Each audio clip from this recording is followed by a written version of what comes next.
Kids ask a lot of questions. At some point, yours might point to a mayor or city council member or head of an organization and say, what do they do? Next year, the Omaha Children's Museum can help answer those questions. With the scoop on that program and others, we're happy to welcome back Michelle Chartrand and Callie Larsen. Good morning. Good morning. We'll get to that, but I think it's important to start with the basics. Now that we're into the holiday season, your hours have changed a little bit. What should our viewers know before they head down? Sure. We are closed on Christmas Eve and Christmas Day, as well as New Year's Day. But we do have special holiday hours next Monday, the 29th, from 10 a.m. to 4 p.m. So usually we're closed, but we're open that day for families to come in. And we'll show you a list here, kind of running down every day of the week, so you're up to speed on that. What are your plans as you ring in the new year? Yeah, we are having a New Year's Eve bash on December 31st. We're open from 10 a.m. to 4 p.m. so children and families can come in. We're doing a bunch of different activities throughout the day. There's going to be a couple different dance parties. We're going to have some parades. There's going to be a final bubble wrap stomp for a countdown to the new year at 3 p.m. But there's also going to be a bunch of science shows. Yeah, what do you cover in those? Because I think those are some of the coolest.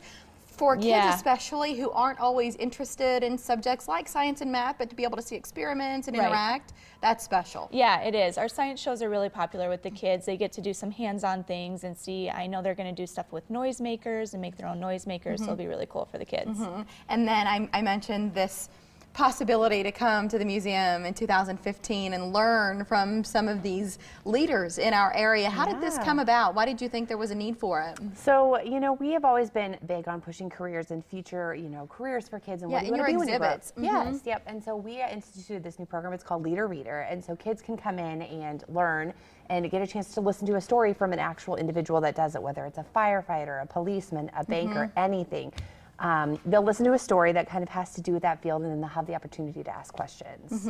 Like, how heavy is your helmet? Yes, exactly. You know, kids don't always say, what did you study in college to get to where you are today? They sometimes have these questions that as adults you're like, no, that makes sense. They want to know. That's what they care about. Absolutely, and what better to hear it from than the person that actually does it for a living? And is that program included with admission and all of that, or membership? Once you're in, you're in? It is, yes, correct. We'll have a calendar of events, and it'll switch out monthly, and then there'll be new types of careers and programs. The website will have all of that listed as we go, right? It's not even 2015 yet, but once it starts and you want to, keep your finger on the pulse, ocm.org is the site. But now that we're in holiday break, I noticed just traffic this morning was a fraction of what it usually is. And so now that we're into break, kids can have bushels of fun on the farm, right? That's what you say at the museum. How is this exhibit going? It's going great. We've had a really good feedback about the exhibit of Once Upon a Farm, so it's been really popular. Kids are loving the combine. They're even loving the news station that you guys have provided for us. Well, because weather affects how food is grown. It affects the crops and everything, so kids can go and forecast the weather and check things out up there. And see huge pieces of farm equipment, you know, as they look up to it and their eyes get as big as quarters. Right, there's a real tractor in there. We have a scaled down irrigation center pivot up there too, so it's really neat.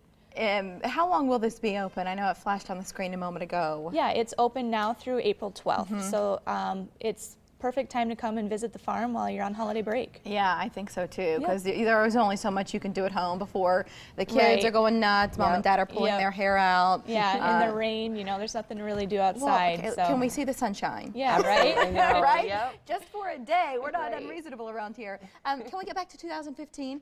Is there anything else new happening? Because we touched on the one program, but I'm guessing you have some other plans for us? We kick off all of our new programming in 2015, and we'll also be kicking off our kindergarten readiness program. So you have little ones that are getting ready for school. This is the perfect program to get them ready. What do you cover? So this is right for the 3- and 4-year-olds. Is that your age range for this program? So what do they learn? You know, it's a lot of just they go through different areas of the museum, and they just have different activities that kind of get them to attend, you know, focus their attention and just kind of get used to being in that classroom setting and doing activities.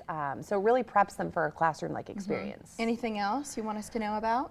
Oh, daily programming on the farm all day. That'll switch out as the months go on too. So lots of stuff going on. And here on your website, because I don't know what the percentage is, but it was around 90% at the start of the week of people still had something to buy for Christmas. But I think for a lot of folks, it's a matter of getting a family gift instead of buying something for mom and dad and every child in the family to get one thing everybody can enjoy. And sometimes a membership is a smart way to go. So what are our options in gifting the Omaha Children's Museum? Yeah, we have family, grandparent memberships available for purchase. You can stop in today and we'll give you a nice little gift wrap box that they can put them into. But yeah, it's good for an entire year. It's a great gift for a family. Well, and you keep using it. Yes. But the only downside to that is next year they ask for the same thing. Absolutely. That's what we hope. You gave us a membership last year. If you don't mind, just renew that. Yeah, It's easy to go. And is Santa making any more stops prior to Christmas? Yes, today's his last day. All right, there you have it. OCM.org. That's the website. You can check out holiday hours there, exhibits, new programming for 2015. It's all highlighted online. Merry Christmas. Merry Christmas. Thanks for having us, of course. In this latest Metro Connection, I know one of your events made Andy's top 5. We'll get the other 4 events that Andy thinks should be on your radar this new year. Then at 9:41, would you consider making New Year's resolutions for your pets? Kathy Gannan makes a case for why you should in Pet Talk.